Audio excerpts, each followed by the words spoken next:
They were just college students. Well, 24 young men. All of them were healthy and normal. They answered an ad in a newspaper. It asked for volunteers for a study about the psychology of prison life. They would get paid $15 a day. The plan was simple. The study would last for 2 full weeks. It was meant to be a simulation, a safe look into how roles affect people. No one thought it would become dangerous. No one expected it to end so quickly. It ended after only 6 days. The experiment was stopped. It had become too real. This was the Stanford Prison Experiment. It took place in the summer of 1971. I was the lead researcher. We wanted to understand something simple. What happens when you put good people in an evil place? Does the situation win over the person? We built a fake prison in the basement of the psychology building at Stanford University. We flipped a coin to decide the roles. Half the students became prisoners. The other half became guards. The students stepped into their new roles. The prisoners were arrested at their homes. A real police car came for them. This was meant to feel serious from the start. They were taken to our prison. They were stripped and given a smock to wear. Their names were taken away. They were now just numbers. The guards were given uniforms. They wore sunglasses that hid their eyes. They carried wooden batons. They were told to maintain law and order. Their job was to make the prisoners feel bored and powerless. At first, it felt like a game. The students knew it was an experiment. The guards seemed unsure of what to do.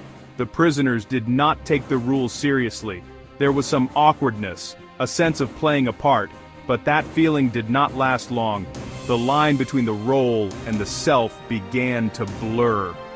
The change happened faster than anyone could have predicted. The artificial prison started to feel very real. The situation began to take control of everyone involved, including me. The change started on the second day. The prisoners rebelled. They ripped off their numbers. They barricaded their cell doors with their beds. They shouted insults at the guards. This was their way of fighting back. They wanted to show they were still individuals. The guards were surprised by this. They had to decide how to respond. They saw the rebellion as a direct challenge to their authority. Their job was to control the prisoners. They felt they needed to act. The guards' reaction was swift and harsh. They worked together to crush the rebellion. They used a fire extinguisher to spray into the cells. This forced the prisoners away from the doors. The guards broke into the cells. The leaders of the rebellion were put into solitary confinement. This was a small, dark closet. The guards started using punishments. They made prisoners do push-ups. They would not let them use the toilet. They used humiliation as a tool of control. The prisoners began to break down. Their spirits started to fade. They became passive and helpless. Some cried uncontrollably. Others had fits of rage. One prisoner had to be released after just 36 hours. He was suffering from extreme emotional distress. Another prisoner developed a rash all over his body. It was a reaction to the stress. The prisoners were not just acting anymore. They were truly suffering. The guards grew more confident. They made up new rules. They woke prisoners in the night for head counts that lasted for hours. About a third became truly sadistic, taking pleasure in new ways to be cruel. They acted in ways they never imagined in normal life. The uniform and the power had changed them. The answer lies in the power of the situation, an environment with clear roles and rules that gave one group total control. The situation taught prisoners to feel helpless. Their identity as students faded away. The experiment taught us a hard lesson. It showed how easily people can be changed by power and roles. The line between good and evil is not fixed. It can be moved and crossed very easily. This study was stopped for ethical reasons. We learned that research must have limits. The well-being of people is more important than the knowledge we gain. This experiment helped create stronger rules for psychological research.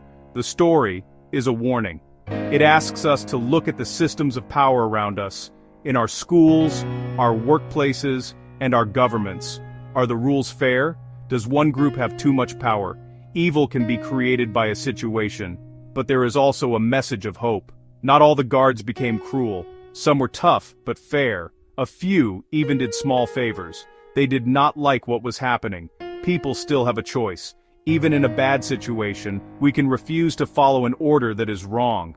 The heroes are often the ones who say no to the system. In the end, the experiment holds up a mirror to all of us. What would you have done? A cruel guard, a broken prisoner, or the one who said, "Stop"? Understanding the power of the situation is the first step. It helps us see the dangers. The next step is personal. Take responsibility. Choose to be humane, even when the situation pushes otherwise. If this helped, please subscribe for more stories. Thank you for watching.